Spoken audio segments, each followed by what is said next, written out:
नमस्ते प्यारे विद्यार्थियों। राजकीय महाविद्यालय रायपुर पाली द्वारा चलाए जा रहे यूट्यूब चैनल पर आप सभी का हार्दिक स्वागत है। बीए द्वितीय वर्ष के हिंदी साहित्य के द्वितीय प्रश्न पत्र की प्रथम इकाई है भाषा, जिसका आज हम अध्ययन करेंगे। इस टॉपिक को समझने के लिए पूर्व वीडियो के माध्यम से हमने अध्ययन किया है। भारतीय आर्य भाषा के 3 प्रकार है: प्राचीन भारतीय आर्य भाषा, मध्यकालीन भारतीय आर्य भाषा और आधुनिक भारतीय आर्य भाषा, जिनकी हमने संक्षिप्त चर्चा भी की है।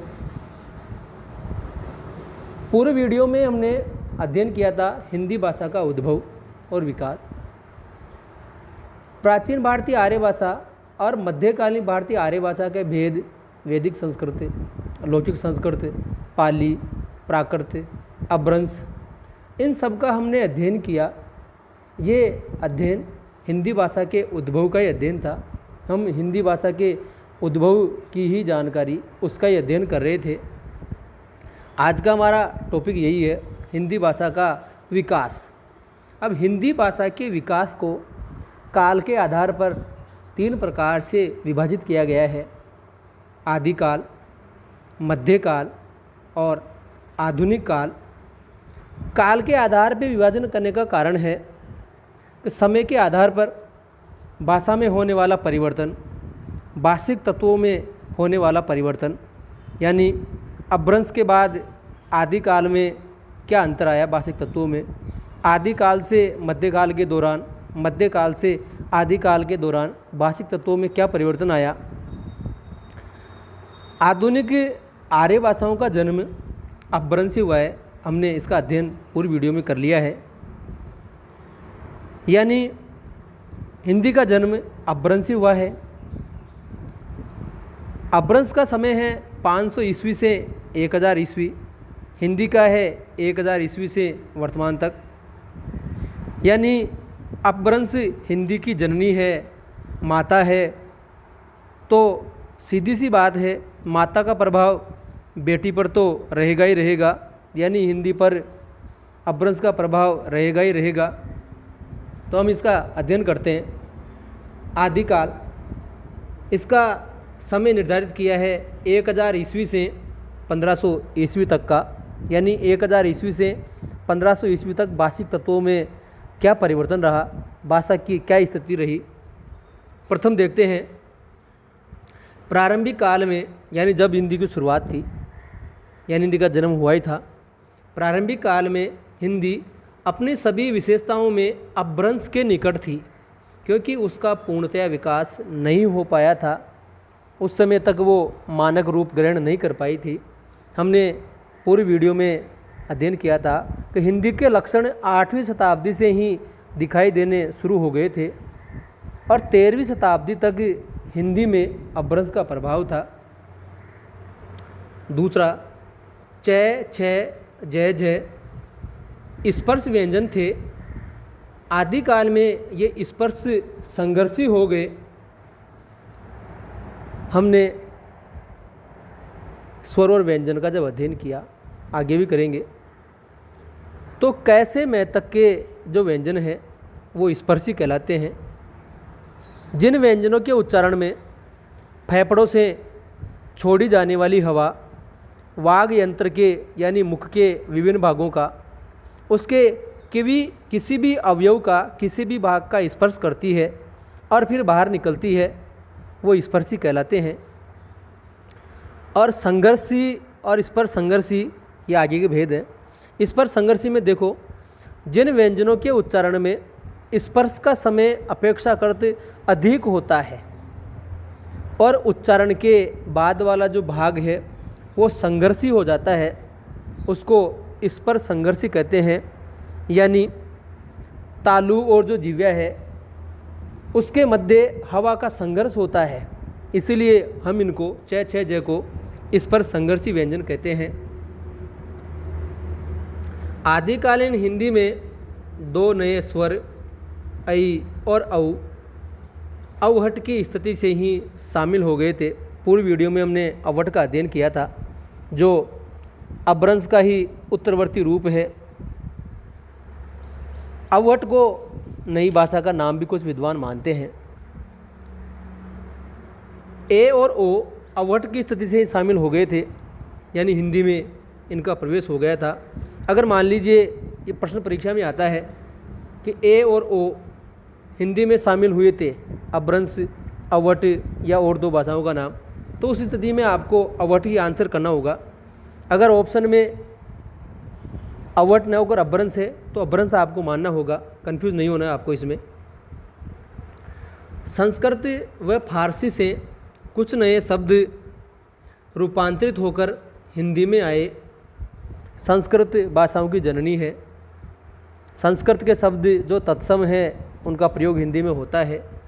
फारसी के शब्द भी आए थे, क्योंकि जो मुग़ल काल था, मुग़ल काल में फारसी दरबारी भाषा थी, कानूनी भाषा थी।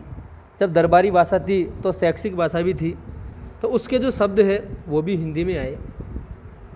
द्विगुण व्यंजन अड़े और डह का अस्तित्व भी आदिकालीन हिंदी में आया। जो ट वर्ग है उसमें ट डह और डह आता है, तो डह और डह को प्यारे विद्यार्थी दोनों एक ही मानते हैं, लेकिन ये अलग है। ये उसका द्विगुण रूप है, डह से डलिया और डह से ढक्कन, तो इसका उच्चारण अढ़ और डह के रूप में होता है। कंफ्यूज नहीं होना इसमें आपको। भाषा वियोगात्मक होने लगी थी, ये आपको पहले ही बता दिया था।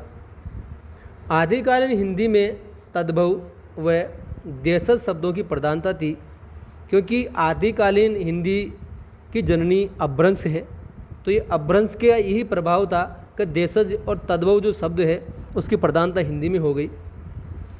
आदिकालीन हिंदी में साहित्य डिंगल, मैथिली, पुरानी अवधी व पुरानी ब्रज भाषा में मिलता है, यानी डिंगल में, मैथिली में, पुरानी अवधी में, पुरानी ब्रज में, इन सब में साहित्य की रचनाएं हो रही थी।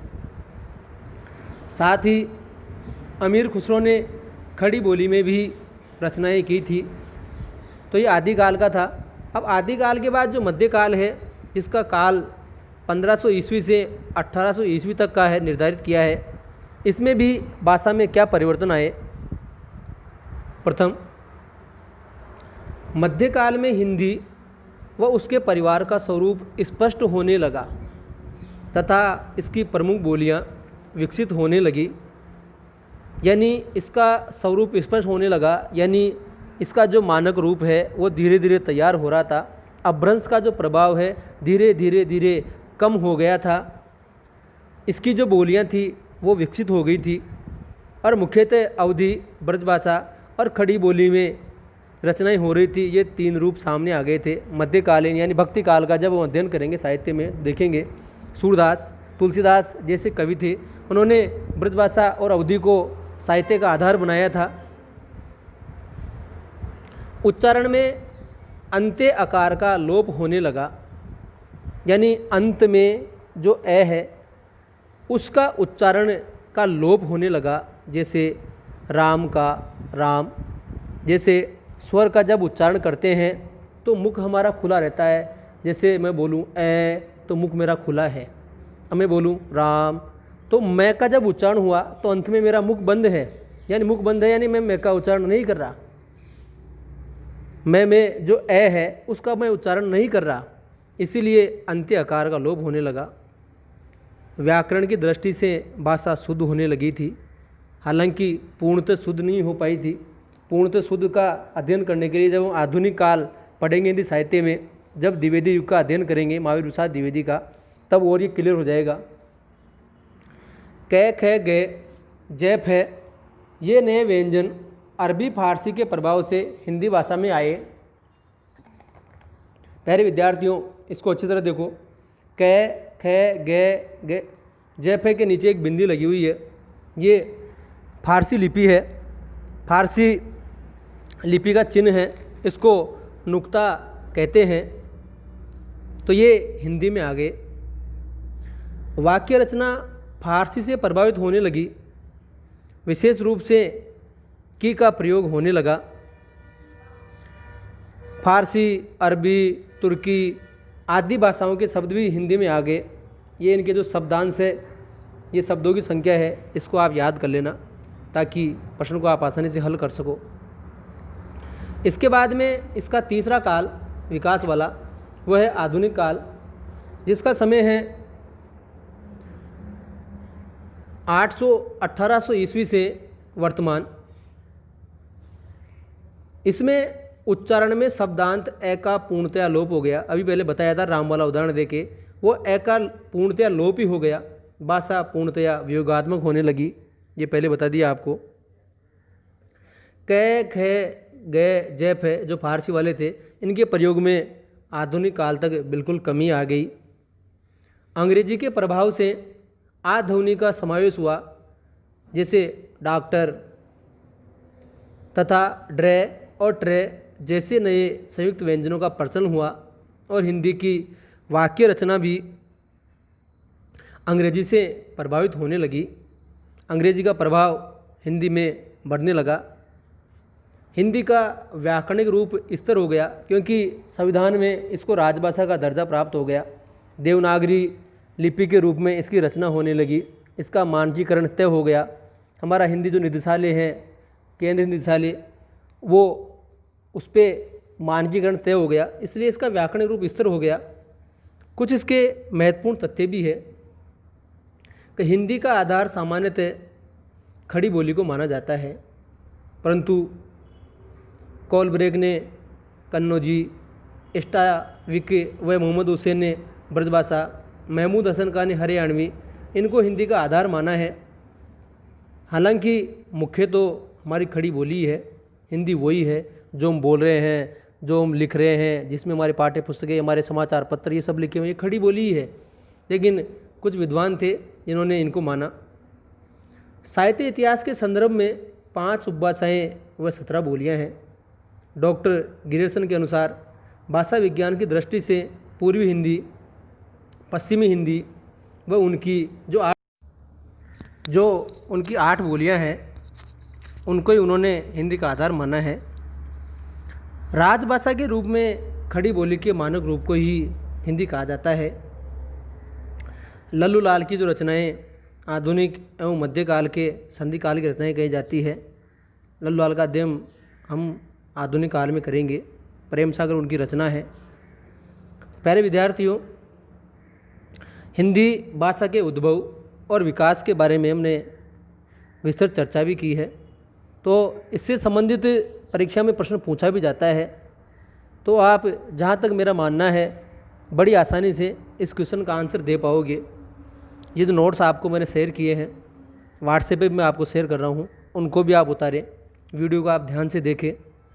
इसके बाद में हम हिंदी भाषा की जो बोलियां हैं इसका अध्ययन करेंगे।